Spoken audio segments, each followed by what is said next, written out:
Mr. Bump Goes on Holiday. Mr. Bump was going on holiday. How very lucky! It was time for Mr. Bump to get out of bed, because he had so much to do.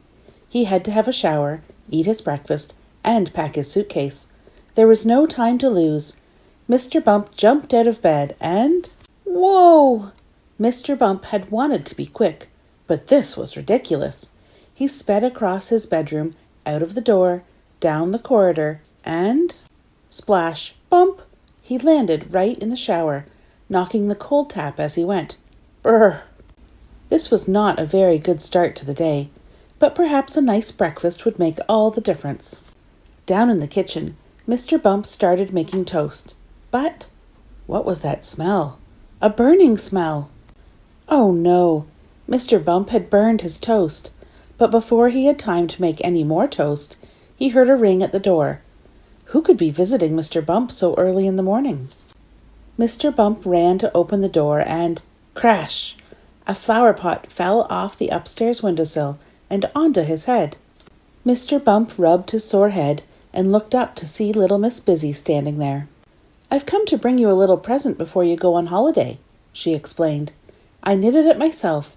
I do hope it will bring you good luck, Mr. Bump." "Very many thanks," replied Mr. Bump. "I'll use it on the beach to protect me from the hot sun.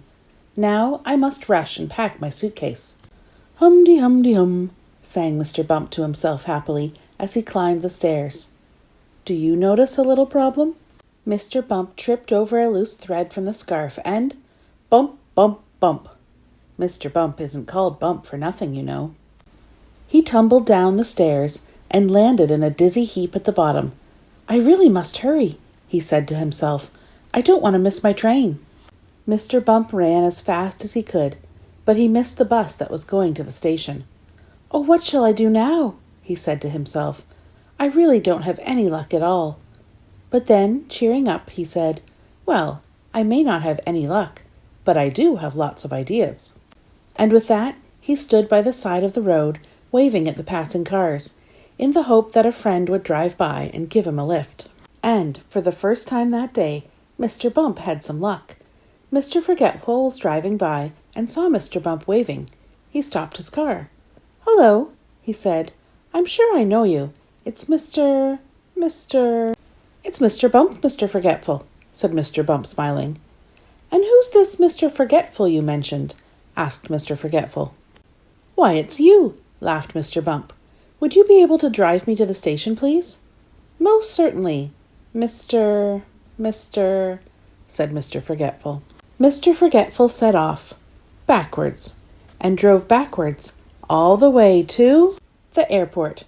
"But I needed to go to the station," said Mr. Bump. But it was too late. Mr. Forgetful had already driven away. Mr. Bump walked into the airport to see if anyone there could help him get to the station, but... Oops! He fell onto the conveyor belt, right in the middle of all the suitcases and packages. What an unlucky day! It wasn't long before Mr. Bump found himself inside the luggage compartment of the plane. Not the most comfortable seat on the plane. Do you recognize this happy traveler relaxing on a tropical island? A tropical island covered in coconut trees? Yes, of course. It's none other than Mr. Bump. And now that he is finally on holiday, what could possibly go wrong? Bump! That'll be a coconut on Mr. Bump's head.